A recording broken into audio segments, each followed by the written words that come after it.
This is Jennifer Gonzalez welcoming you to episode 178 of the Cult of Pedagogy podcast. In this episode, we will be talking about an approach to making schools more equitable that is dramatically different from what we have tried and what has failed in the past. The approach is called street data.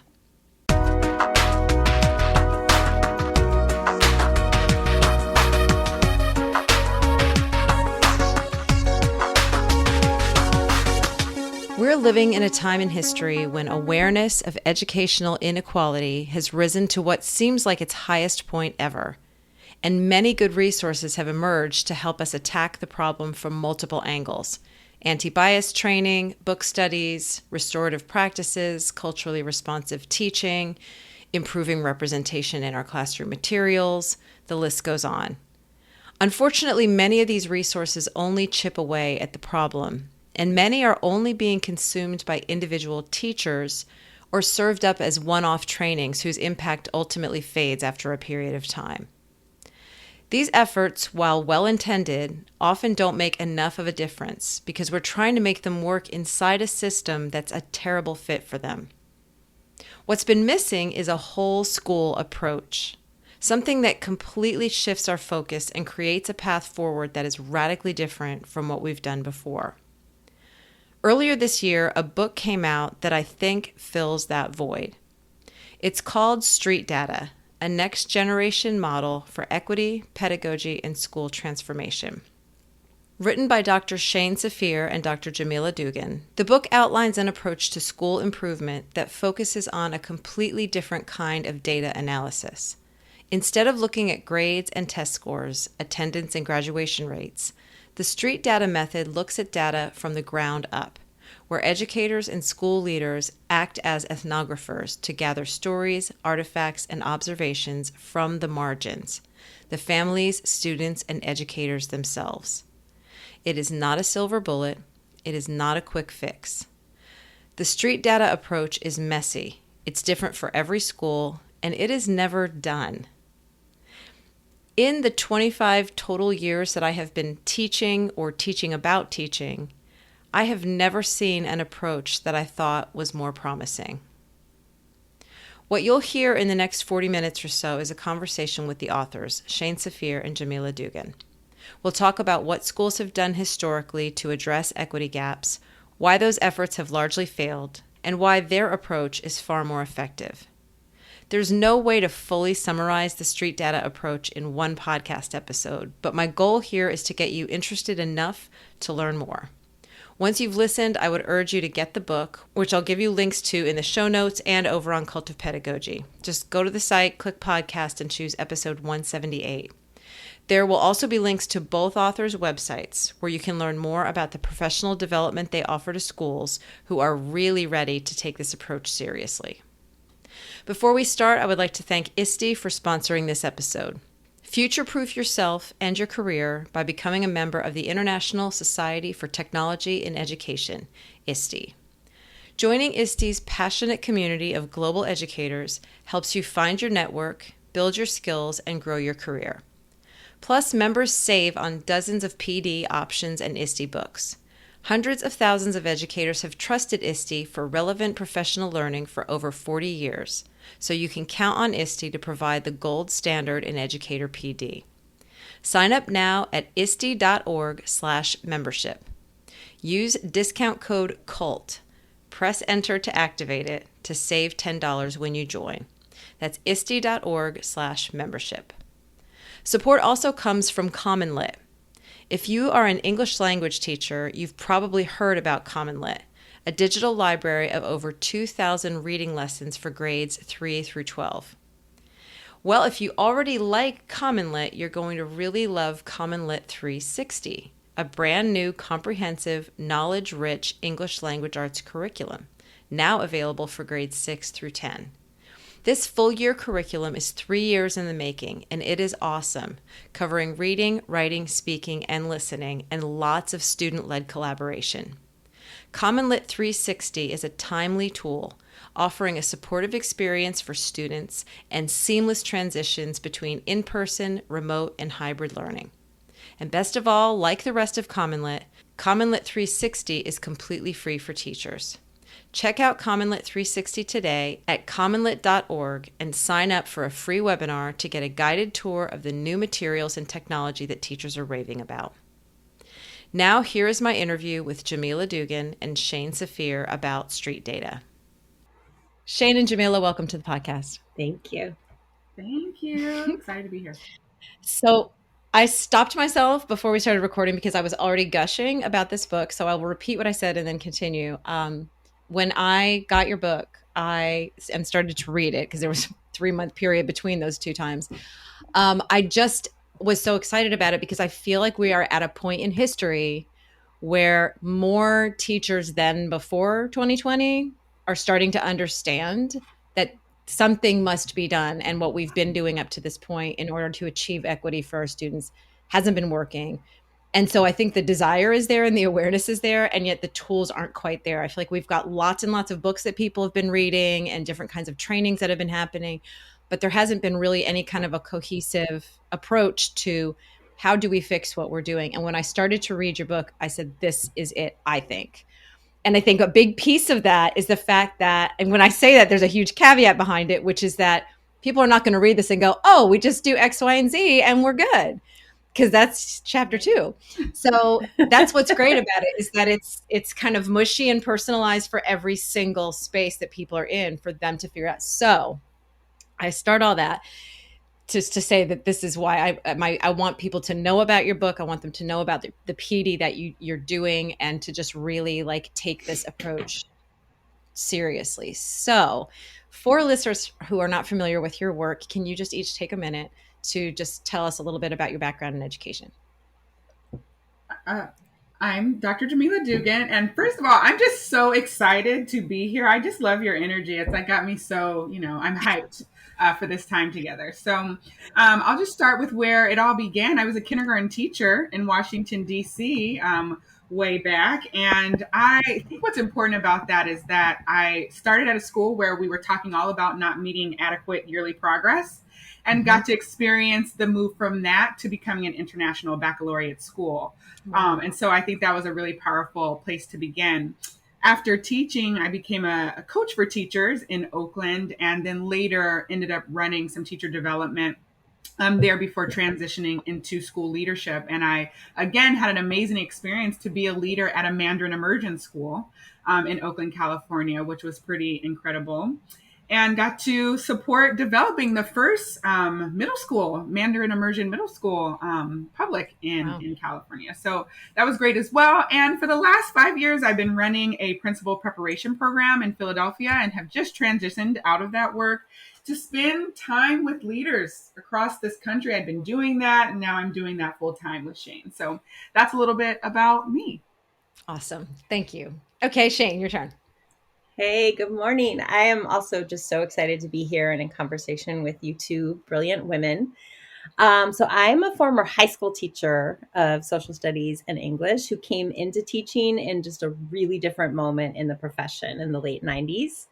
And about 5 or 6 years into my career, I became a founding principal of a small school by design in San Francisco Unified called June Jordan School for Equity, still exists.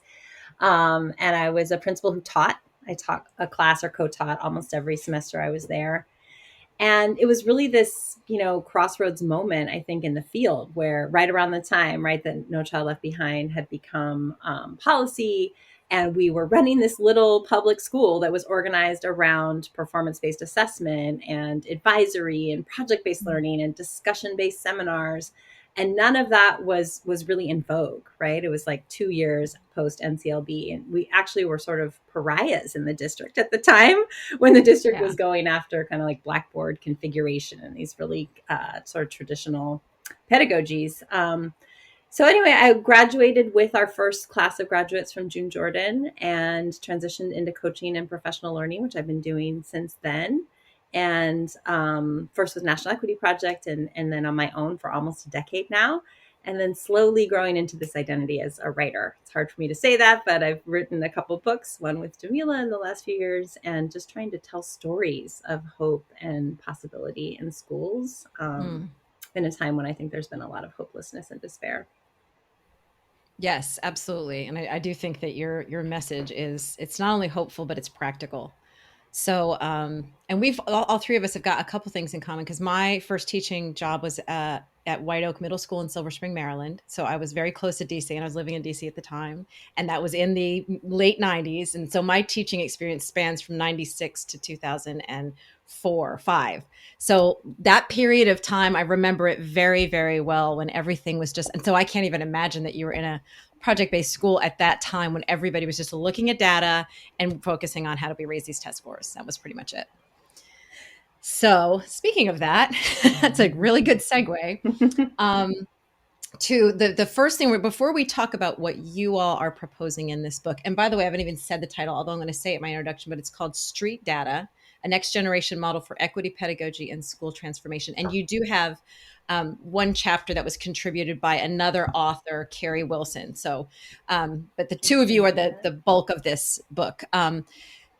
Let's start by talking about what we have been doing in the past in schools, because there certainly has been no lack of effort to try to fix the inequities in our school. It's just that it hasn't been working. So, how would you describe how we've been focusing on data in the past? Because you're using the word data deliberately here, and why has it failed? Yeah, I'll start on this one, and then Jamila, feel free to jump in. You know, as I said, I became a teacher before NCLB, and it was this time of a lot of dreaming and possibility in urban schools in particular. And we were really inspired by Deborah Meyer's work, the power of their ideas, by the research that Linda Darling Hammond was doing at the time about equitable schools and redesign. And so there was just all this hopefulness. And for me, I think I watched with a really heavy heart and a lot of dissonance as this test and punish era just arrived and began to sort of cast a shadow over the field. And what we talk about in the book is, in many ways, it feels like the testing paradigm led at the classroom level to a pedagogy of compliance, just a sit and get sort of drill and kill, but connected to this macro complex around test and punish schools, right?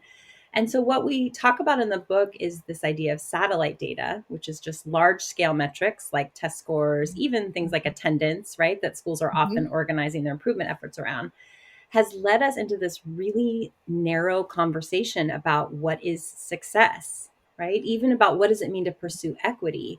And that conversation is so problematic because it's typically locating the problem we're supposed to solve in students, and especially in students of color and poor and working class communities, and often in teachers, rather than having us critique the systems of oppression and inequity that actually shape the kind of outcomes we get.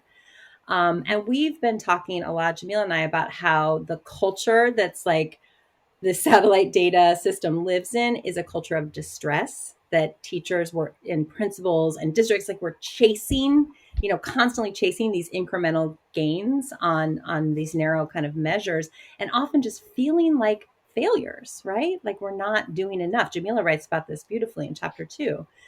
And I think that for educators who teach predominantly BIPOC students or English language learners, are just told you're missing the mark. You're missing the mark. You got to do more interventions. You got to find a new pacing guide. You got to find a new off-the-shelf curriculum that's going to help you close the gap.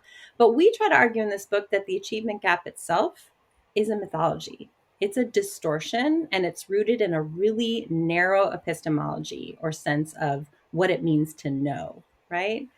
And so that's what we're trying to kind of uproot and problematize, if you will, this idea that the only way we can gauge success is through measurement, classification, categorization. We know that researchers, scholars of color, Indigenous researchers have critiqued this way of knowing, called it white research or outsider research. And we have a whole language, especially in the States, around subgroups and dashboards and valid and reliable assessments that comes directly out of this Western way of knowing or framework. So we're here to say maybe there's a different way to think about data and knowledge that's much more expansive and affirming of the brilliance of communities of color and students and the diversity in our classrooms right now. Jamila, what would you add? I think that was actually pretty fantastic. I don't have much to add in this place.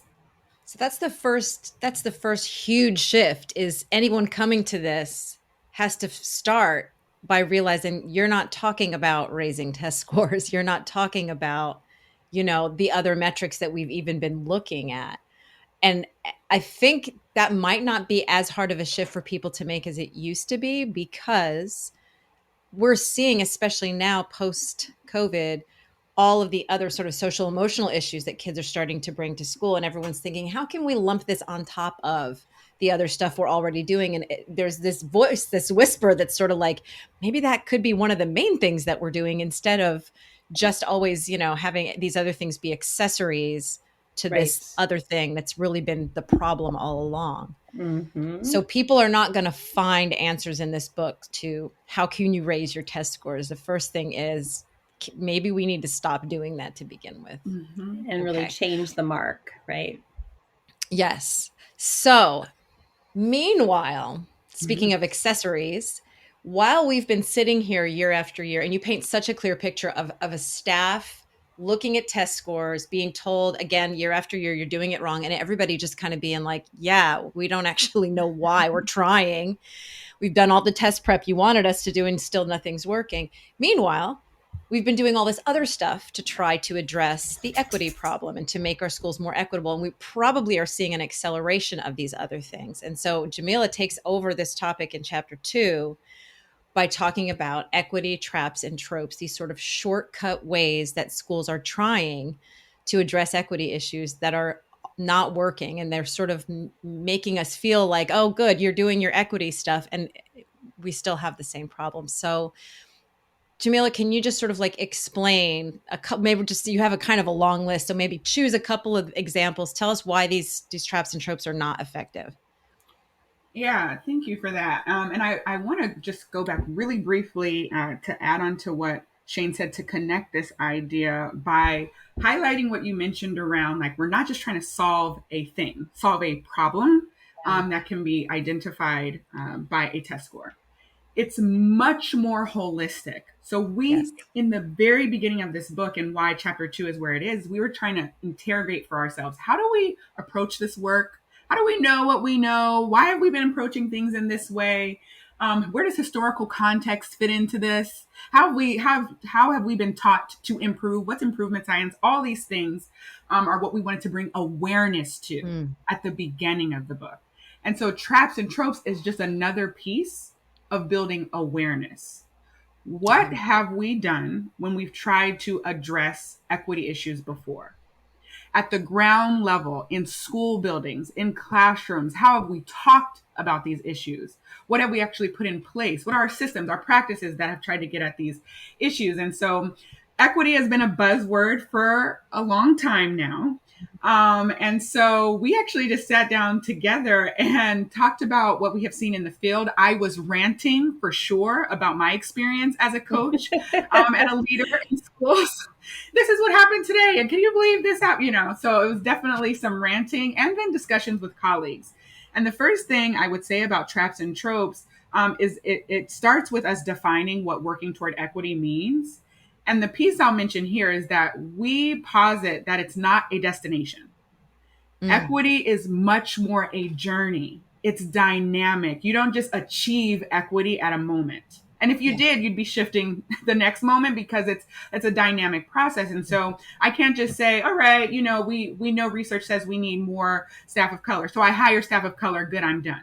Yeah. Or, we know we want to move towards more of a restorative justice. We want to have a restorative justice lens. We want to have restorative practice. So we do a PD on that. Good, we're done. We do culture responsive teaching. We're done. So now we're equitable. Exactly. Equity traps and tropes problematizes this. And I'll just highlight 3. There's 10 of them, but 3 I'm certainly talking a lot about with people now. First, superficial equity. I usually talk about doing equity, but superficial is coming up like crazy right now, because so many of us have said social emotional learning is important, right? We want to focus on that.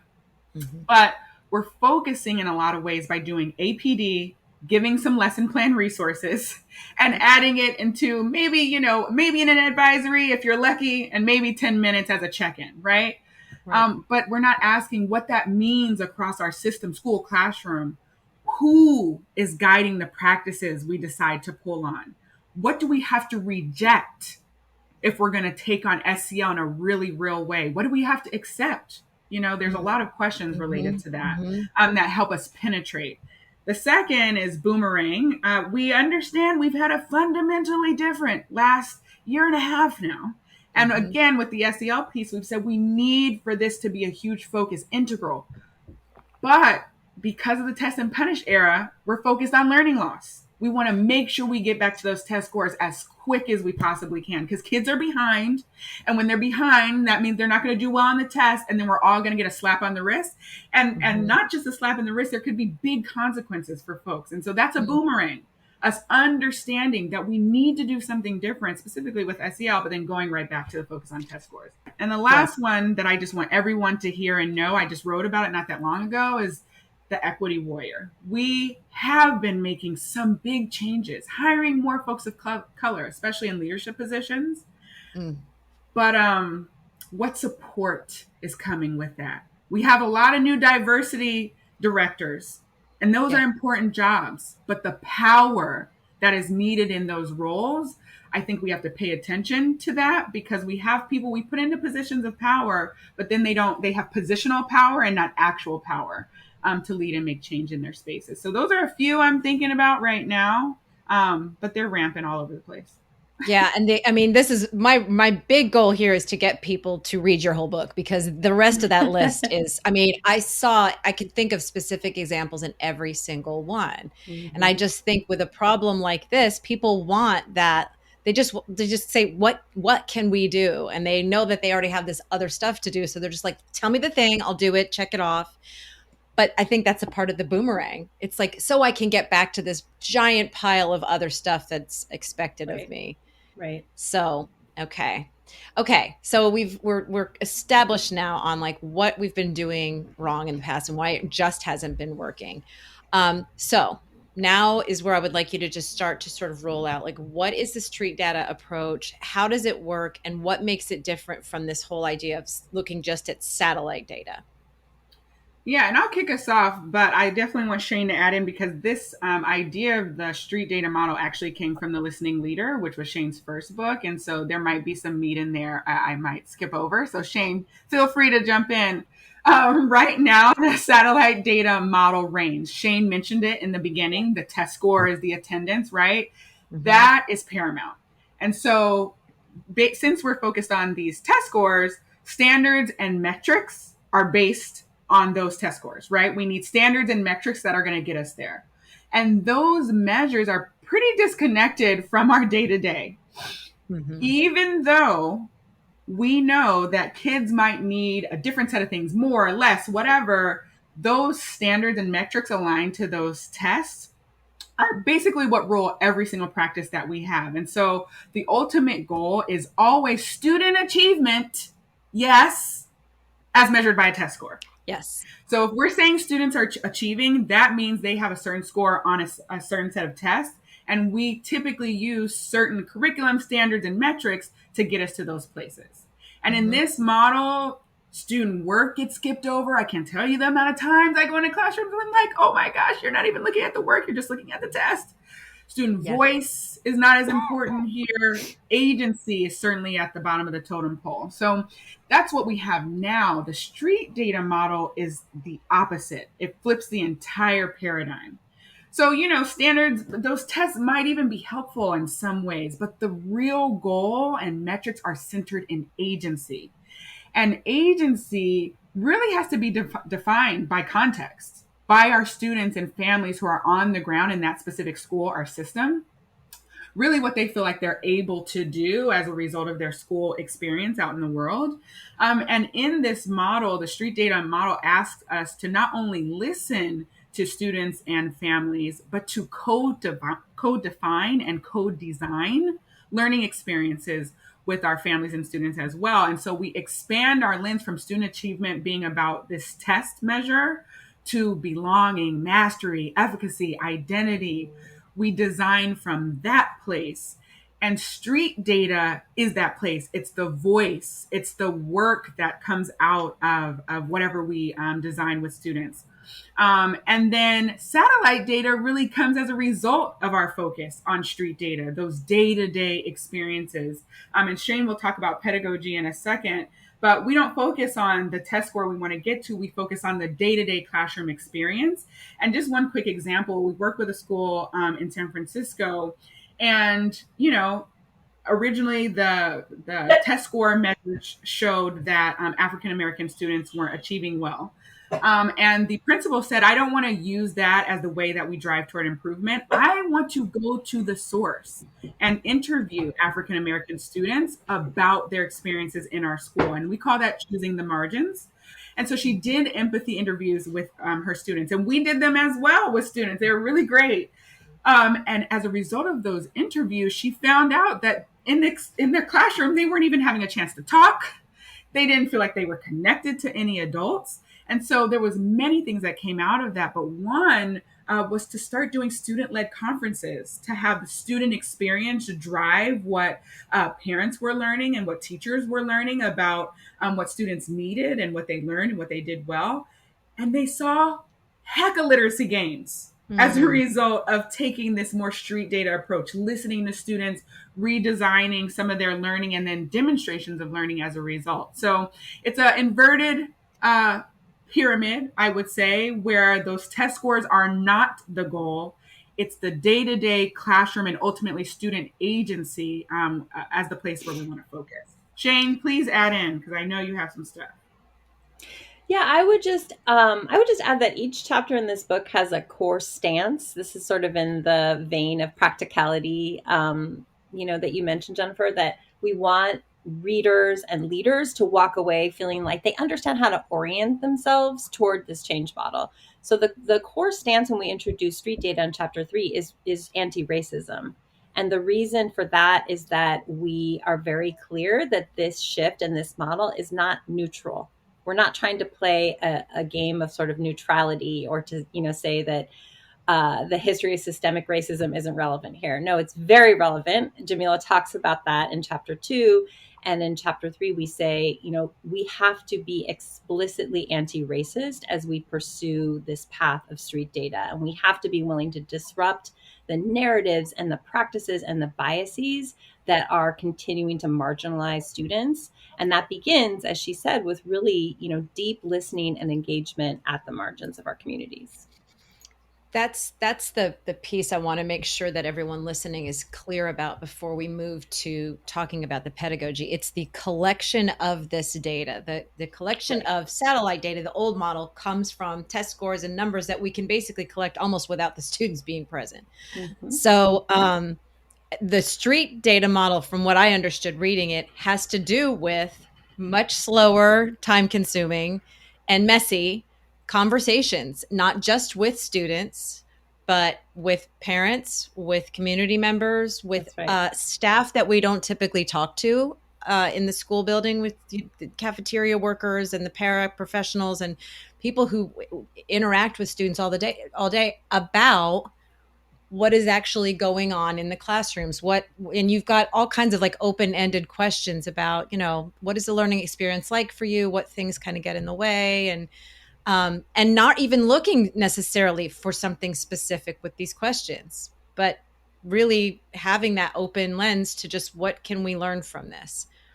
Can I add something in there? Because a lot of times I appreciate you highlighting this time-consuming piece, right? Because people highlight that a lot. Oh my gosh, when this takes so much time. But Shane and I think one of the things we were lucky to experience as educators was project-based learning or international baccalaureate, where a lot of the experience is designed in this street data way, right? Yeah. So the opening of units being that discussion around what kids want to know and what they want to learn and the essential questions they have, right? That's already built in. And then designing from there and looking at the work products, right? Shane talks a lot about the types of work that students can produce to show their learning, right? So their work coming naturally from the design we did with the questions that they had. And so it is time consuming, I would say, in the beginning because it's such a paradigm shift. But there are places and spaces that lend itself to, approaching work approaching work using the street data model. So okay. Let me tell you, see if I get what you're saying. it would be time consuming, in particular if you're trying to fit it into the old model of test and There you test go. prep and all that other stuff. Yep. However, and we're going to get to the pedagogy next, if you're shifting the way that you're teaching, there's plenty of room for all kinds of conversations and listening because the kids have a voice all the time That's right. and That's the right. And it's parents an are involved in that. Okay, orientation, right? It's a got it. mindset. And so that the last thing I'll say on this particular question, this great question you've asked, is that street data, it's not just stories. We actually talk about this in the book. It's not, there's this way that qualitative data can be diminished or minimized in its Mm, impact and importance by when people are like, it's just an anecdote, it's just a story. No, street data is systematic information on student experience. It's yeah. systematic information on equity. And we really break it down into three sort of domains, which are narrative or story, right? Mhm. Artifacts and observations. And so there's so many micro skills of a strong educator that actually sit within those. They sound really simple, but to actually, like, as Jamila said, analyze a piece of student work with a lot of rigor, that takes so much skill. To actually sit back and observe what's happening in your classroom or in a small group discussion or in a teacher collaboration meeting, and to like analyze the discourse that's happening takes so much skill. And then to listen in ways that are empathic and empowering and promote that agency she mentioned, also highly, technical and skillful. So there's just a lot in there, even though in some ways it sounds simple. No, no, no. Because what I'm picturing is I'm picturing sitting around a table with some of the people that I used to teach with, and we were analyzing student work together. But it was really just a whole lot of snark going around that Mm-hmm. table. Well, they never read anyway. So, and it was just, I'm sitting there thinking, we're not really doing anything deep here. Right. And so, if you've got a whole school culture that's kind of used to that, how do those skills even get developed? Is this something where people really kind of need to work with a mentor to train them? Do they need to be doing like fishbowl activities where people are watching a discussion? Like, how, because I mean, I read these parts of the books, but I'm still thinking in a lot of schools they need training and how this works. Yeah, no, 100%. And you're also speaking to a later question, which is around the culture building that has to happen. That this is not Okay, just a technical that's right. shift, right? It's not just we Yes. like pick up the model and we run with it. It's really about Yeah. shifting the culture and the ways that we collaborate, interact, and the ways that we even just talk about students, community, and families. Right. So if a school, and we're going to get to those other parts, but I want to hold on to the people listening who might already be at the point where they're just like, well, I don't even know what this looks like. If a school's going to start working like this, does this start by there being a lot of in place of where we used to analyze test scores? Do we now have like a faculty meeting where like maybe one question comes up and everyone's having a conversation, and then teachers then go and interview students and come back and share what they learned? Like, is it like that? Is that what it looks like? You're both nodding. I should say Yeah. this for the listeners. They're both just nodding. Yes. Okay. Yes, yes. And there's a whole operational cycle in the book. But like, I'm just thinking about Jamila was just working with one of our partner schools in a nearby district in the Bay Area. And she actually used a protocol, an uncovering protocol from chapter 8 of the book. And I was so moved looking at the notes because in having teachers go out in the school, gather street data, listen to students at the margins, bring back that street data. And then there's a piece of it that's what feelings came up for you as you heard what For students had to you. say, right? For And you. that's So the it's teacher emotion, I think, is a huge piece that we miss all the time. Huge, that's huge right. Yeah. That's piece. right. Yeah. Yeah. It's that mirror work, right? And people, as Jamila narrated it to me, people got really emotional and really vulnerable just sitting with what students are carrying and experiencing right now. So there's this dimension around holism, which we speak to in chapter Mhm. 1, right? And indigenous ways Mhm. of knowing, and really creating space for the heart work, for the purpose work, and for the kind of somatic, our embodied experience of Mhm. change that's really different from just cognitive only, back to Western ways of Right. knowing, like only kind of Right. data, classifying. It's Yeah. much more whole human, right? If that makes any Yes. sense. Yeah, it does. Well, Yeah. and I'm Right. also thinking about people who don't like vulnerability. And I'm thinking they're just like, "Oh, that sounds like a lot." Like, but that's where you get the good stuff. And that's where staff gets bonded and okay. So we'll get to the culture shift in a minute. Let's talk for a minute about the pedagogy piece of this, because along with the collection of data, you advocate for, pedagogical practices that align better with this method. So the ones that I picked up, and tell me if I missed anything, a focus on a pedagogy of voice where students have voice and agency. Performance assessment as opposed to testing when it comes to sort of assessing student learning, and public learning, in particular the adults in the building being public and transparent about the things that they're learning.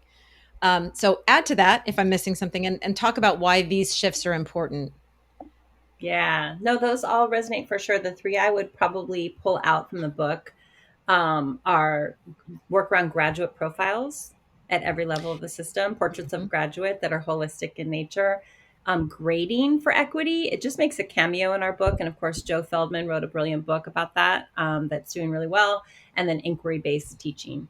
But kind of going up a level or to the balcony, if you will, for a second, first, I just want to say this is one of our favorite things to talk about, this pedagogy piece of the book, both of us. It's nice that Jamila comes from an elementary background. I come from a secondary background. So I think we get to push each other's thinking around pedagogy too. Mm-hmm. But at the heart of this book is this guiding principle that equity work is first and foremost pedagogical, right? That what it means to work toward equity begins and in some ways ends in the classroom. And the reason that felt so important to say in this book is that we have noticed coming out of the satellite data era, this really strange separation of equity work from instructional work.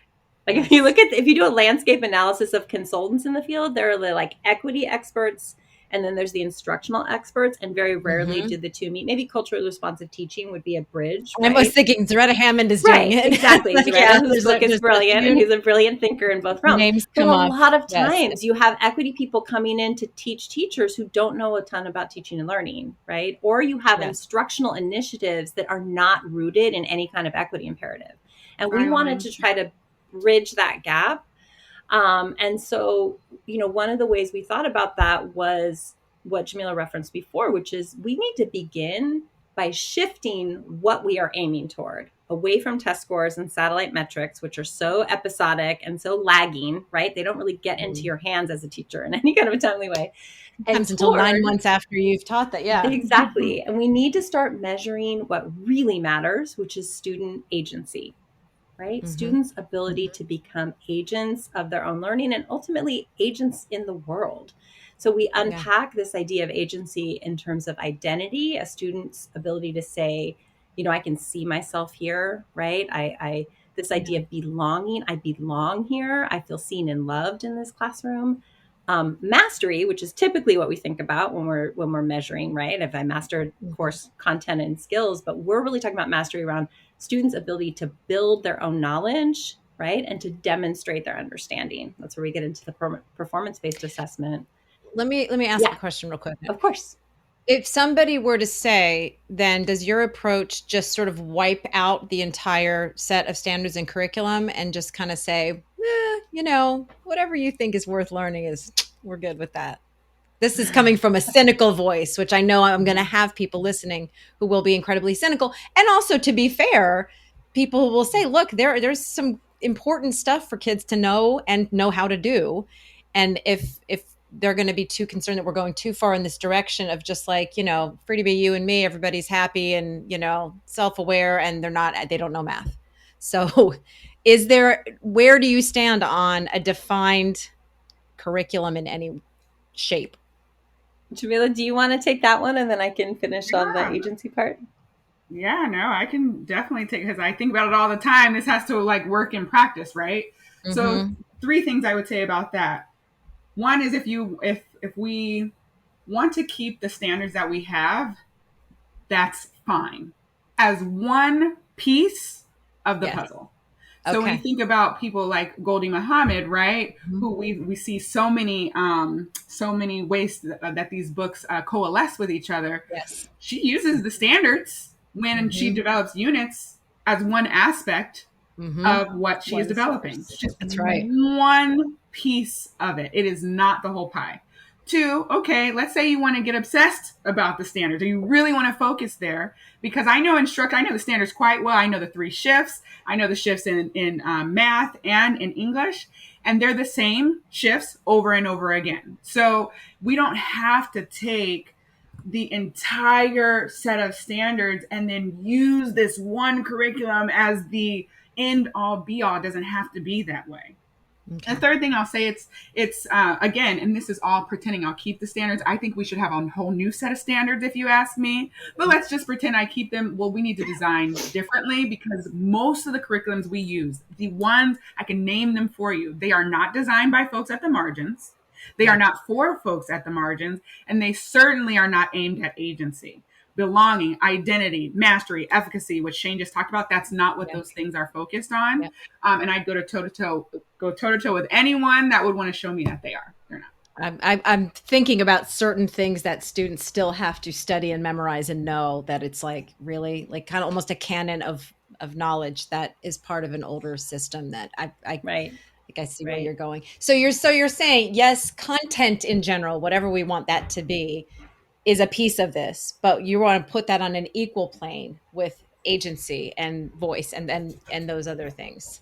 And also just feeling like they're valuable human beings in the building that they go to every day, which it's easy to dismiss that as like, but now we look at all the issues that our kids are having with depression and anxiety and suicide, etc. We I can't just love be like, let's have a Jamila's. workshop.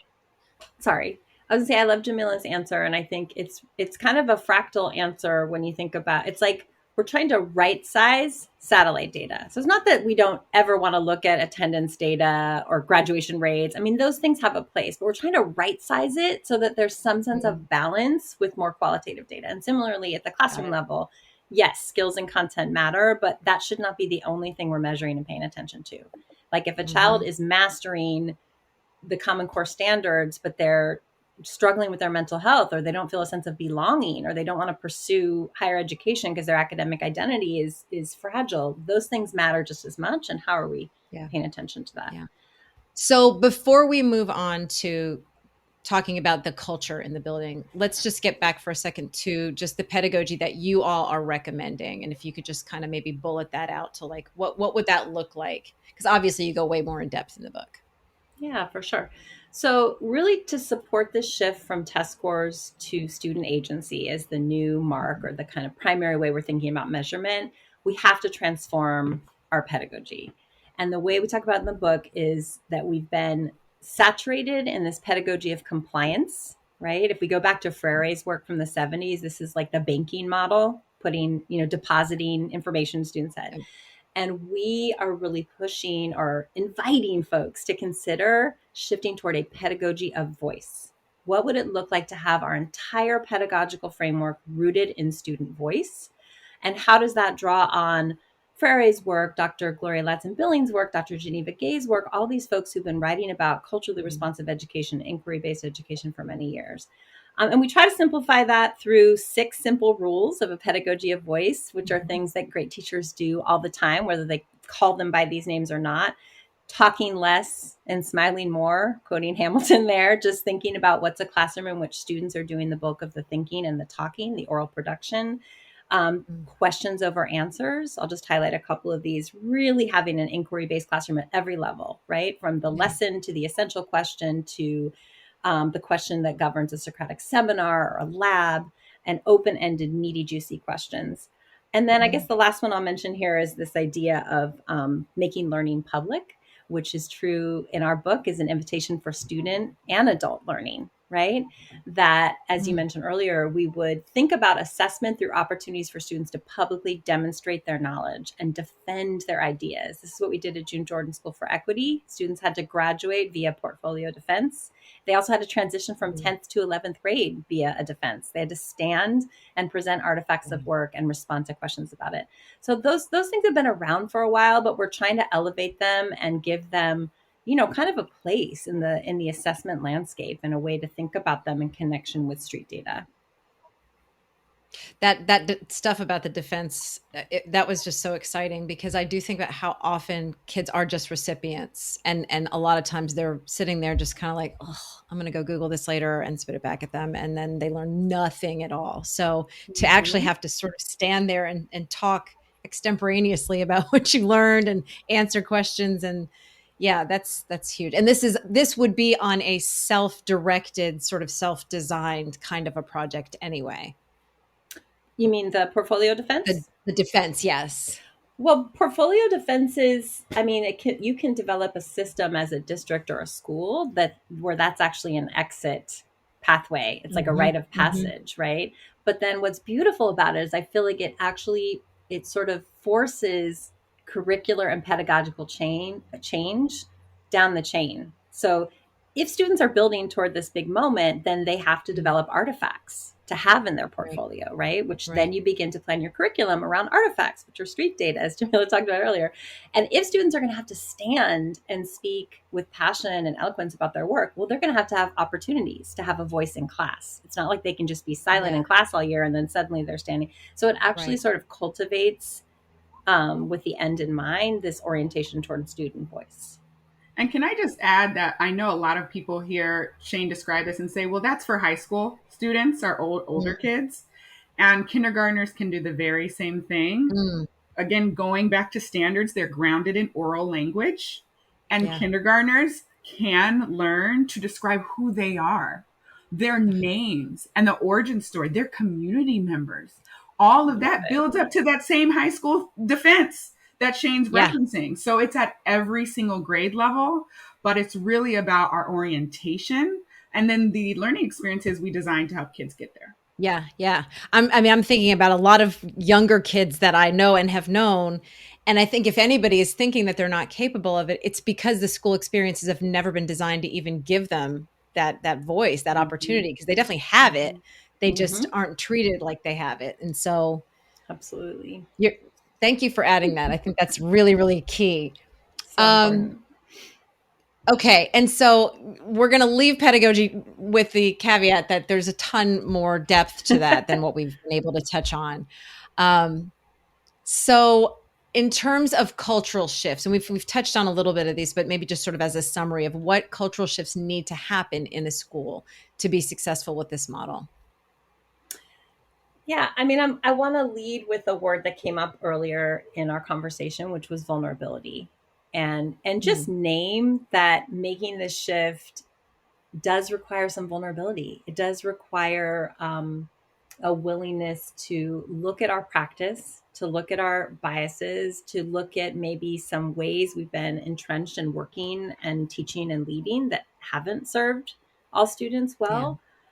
But how we talk about the cultural shift is first through the equity transformation cycle. So, this is the model, the kind of process tool in the book that helps educators at every level begin with deep listening at the margins of their community Hmm. and doing that with this mindset of radical inclusion. Radical inclusion meaning that we're trying to bring to the center to include voices that have been unheard, right? Or not Yeah. valued.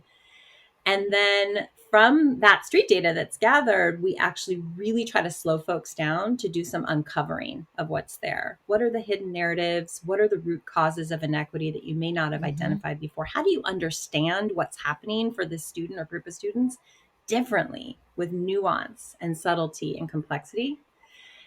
And then Jamila references earlier this really exciting moment where you get to actually reimagine what you're doing in partnership with the people you listen to. So if you listen, let's say you do a listening campaign with paraprofessional staff, let's say security, and Hmm. you gather all the street data and you start to understand some of those root causes.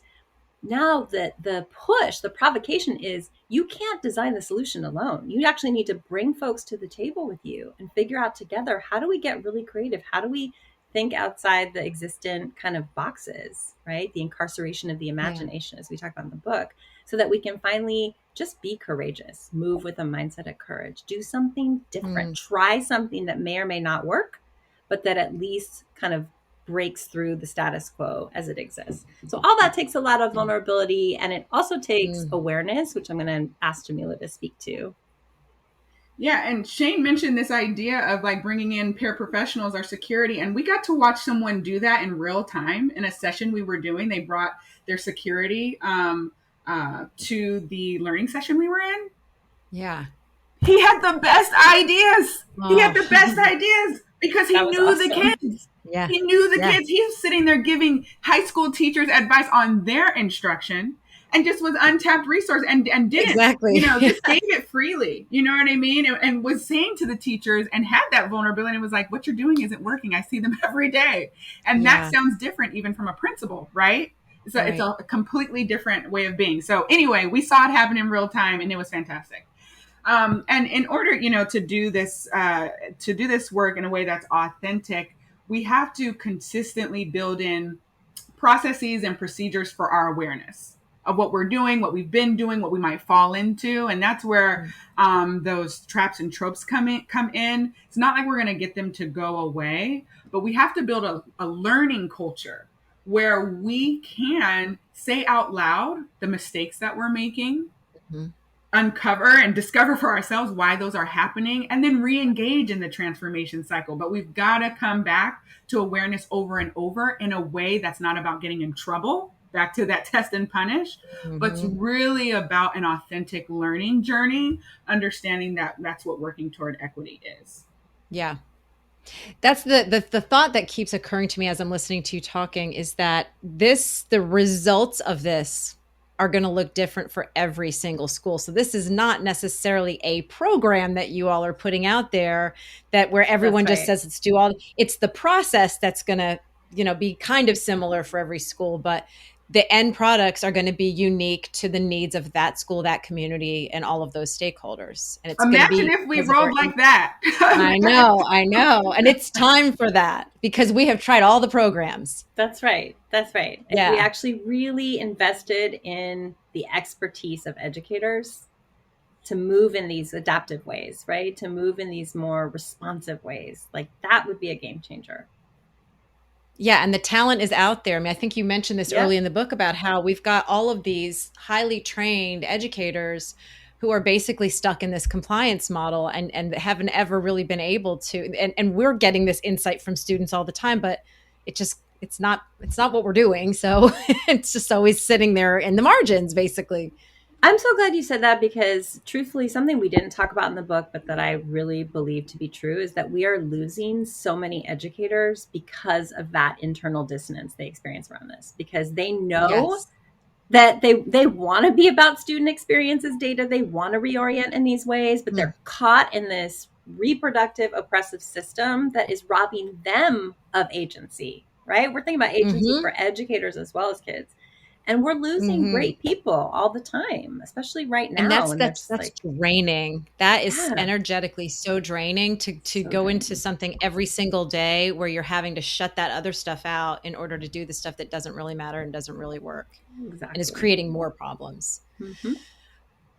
Anything else you wanted to say about culture? Or we've got something on there about Just warm this piece, demanders. just a word on warm demander. The last chapter of the book is about becoming a warm demander and how do we call each other in and up to the work of equity. Mm. And it's based on an article that I wrote a couple years ago for EL magazine. But I hope people find that compelling because I know folks really struggle to have the kind of day to day courageous conversations around equity and racism and bias in their buildings. And we're trying to lay out a framework, an actionable way to do that, Yeah.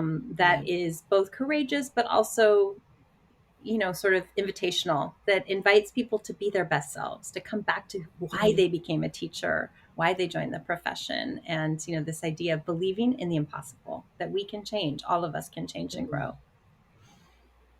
That's a great thought to end on. So, if listeners want to learn more from you, where can they find you online? Um, Probably for me, easiest at Shane Safir Twitter handle or my website, shanesafir.com. I have a newsletter Okay. you can sign up for on the website, and I think you can get for free both chapter one from both of my books, Listening Leader and Jamila in my book, if you just go to the Awesome. website and log in. Awesome. And Jamila, we are not going to direct people to your Twitter, correct? We can have people go on Twitter, but they may not find me very often there. So Yes. totally, you can follow me on Twitter at Jamila Dugan. But the best way to really get in contact with me is through my website, jamiladugan.com. And Shane and I are always writing, so you can do a quick Google search and probably find something that we published here and there. Yeah, it's so funny is that I looked over one of my older newsletters that I just sent out maybe like a month or two ago. I sent people to your article, Jamila. It was the one about the equity traps and tropes. And I saw it and I was like, oh my gosh. I hadn't connected the dots. So that was pretty cool. So thank you both for spending this hour with me, and thank you for writing the book. And I'm going to do whatever I can to push this out. So thank you. Thank you so much for having us, Jennifer. I really admire your work and I appreciate the invitation. Yes, same. Really appreciate it. To read a summary and transcript of this interview and find a link to the book, visit cultofpedagogy.com, click podcast, and choose episode 178. To get a weekly email from me about my newest blog posts, podcast episodes, courses, and products, sign up for my mailing list at cultofpedagogy.com/subscribe. Thanks so much for listening and have a great day.